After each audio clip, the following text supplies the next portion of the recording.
ನಿನ್ನ ಹೆಸರೇನು ಮರಿ? ಅಮೃತ್. ಎಷ್ಟು ಏಜಿಗೆ ನೀನು? 13. ನಿನಗೆ ಬೈ ಬರ್ತು ನ್ಯೂರಲಾಜಿಕಲ್ ಜಾಸ್ ಇತ್ತು.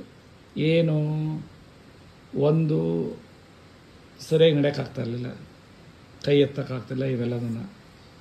ಈಗ ನನಗೆ ಖುಷಿ ಆಯಿತು 1 ತಿಂಗಳು ಟ್ರೀಟ್ಮೆಂಟಲ್ಲಿ.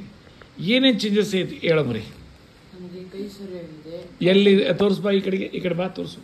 ಯಾಕಂದರೆ ಎಷ್ಟೋ ಜನಕ್ಕೆ ನಿನ್ನ ಒಂದು ಮಾಡೆಲ್ ಆಗ್ತೀನಿ ನೀನು. ಹೇಳಿ, ಏನು ಸರಿ ಇದ್ದೀರೋ? ಕೈ ಸರಿಯಾಗಿದೆ, ಮತ್ತೆ ಸೈಕಲ್ ತುಳಿಯೋದ್ರಿಂದ ಕಾಲು ಸರಿಯಾಗಿದೆ. ಯಾವ ಹೆಂಗೆ ಕಾಲು? ರೈಟ್. ಓಕೆ. ಕೈ ಬೆಂಡ್ ಆಗ್ತಿತ್ತು. ಯಾವ ಬೆಂಡ್? ಕೈ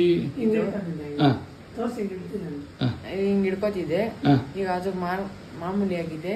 ಇನ್ನೊಂದ್ಸತ್ತು ಮೊದ್ಲಂಗೆ ಹಿಡ್ಕೊಂತ ಇದ್ದೆ, ಮೊದ್ಲು ಹಿಂಗ್ ಹಿಡ್ಕೋತಿದ್ದೆ ಫೋಲ್ಡ್ ಆಗಿ, ಈಗ ಸ್ಟ್ರೈಟ್ ಆಗಿ ಬಿಡ್ತೀನಿ, ಎಲ್ಲ ಕೆಲಸ ಮಾಡ್ತೀನಿ, ಆಕ್ಟಿವ್ ಆಗಿ.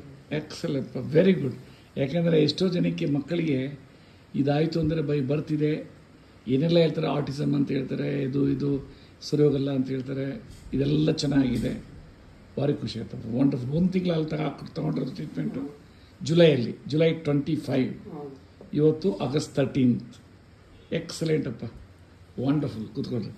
ಗ್ರೇಟ್ ಅಪ್ಪ, ನೀವು ಚೆನ್ನಾಗಿ ನೋಡ್ಕೊಂಡಿದ್ದೀರಿ ನಿಮ್ಮ ಮಗನ್ನ. ನಮ್ಮ ಮನೆಯವ್ರು ಚೆನ್ನಾಗಿ ನೋಡ್ಕೊಂಡಿದ್ರು. ನಿಮ್ಮ ಮನೆಯವ್ರು ಚೆನ್ನಾಗಿ ನೋಡ್ಕೊಂಡಿದ್ದಾರೆ. Very good, very good. ಎಷ್ಟು ಆರ್ಥೋಪೆಡಿಕ್ ಏನೇನೋ ಮಾಡಿದ್ರು ಎಲ್ಲೂ ಆಗಲಿಲ್ಲ, ಒಂದು ಇಂಪ್ರೂವ್ಮೆಂಟ್ ಆಗಿದೆ ನಿಜವಾಗ್ಲೂ.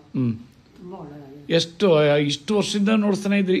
ನಾನು ತೋರಿಸಿ ಸುಮಾರು ಆಯುರ್ವೇದಿಕ್ ತುಂಬ ಖರ್ಚು ಮಾಡಿದ್ದೀನಿ ಸರ್ ಅವನು ತಗೊಂಡಾಗ. ಇವಾಗ ಇಲ್ಲಿ ಇಂಪ್ರೂವ್ಮೆಂಟ್ ಕಾಣ್ತಾ ಇದೆ. ಅದು ನಿಮ್ಮ ಭರವಸೆಯಿಂದ ಇನ್ನೂ ಇಂಪ್ರೂವ್ಮೆಂಟ್ ಆಗಲಿ. ಅವ್ನ ಬ್ರೈನ್ ಎಲ್ಲ ತುಂಬ ಚೆನ್ನಾಗಿ. ನಾನು ನೋಡ್ರಿ, ಅದಕ್ಕೆ ಬ್ರೈನಲ್ಲಿ ಒಂದು ಸ್ವಲ್ಪ ಬ್ಲಡ್ ಸರ್ಕ್ಯುಲೇಷನ್ಸ್ ಇಲ್ಲ ಅಂತ ಏನು ಅಸರ್ಟೈನ್ ಮಾಡಿದ್ರು. ಅದು ಕ್ಲಾಟ್ ಇದೆ, ಬ್ಲಡ್ ಕ್ಲಾಟು ಅಂತ. ಈಗ ನೋಡ್ರಿ ಎಷ್ಟು ಚೆನ್ನಾಗಿದ್ದಾನೆ, ಭಾರಿ ಖುಷಿ ಆಯಿತು. ನಾನು ಅವತ್ತೇನು ಹೇಳಿದ್ದೆ ನಿನಗೆ, ನೀನು ಬಂದು ನಾನು ಭೇಟಿ ಮಾಡಿದಾಗ ಹೇಳಿದ್ನ ಏನಾದ್ರು? ನಾನು ಭೇಟಿ ಮಾಡಿದ್ರೆ ಏನಿಲ್ಲ, ಇಂಪ್ರೂವ್ಮೆಂಟ್ ಆಗ್ತಾನೆ, ತುಂಬ ಕಾನ್ಫಿಡೆಂಟ್ ಇಟ್ಕೊಂಡೆ, ನೀವು ಭರವಸೆ ಇದೆ ಅಂತ ಹೇಳಿದ್ರೆ ಚೈತನ್ಯಕ್ಕೆ ಅವನು ಇಂಪ್ರೂವ್ ಆಗಿದ್ದಾನೆ. Great, very good, great.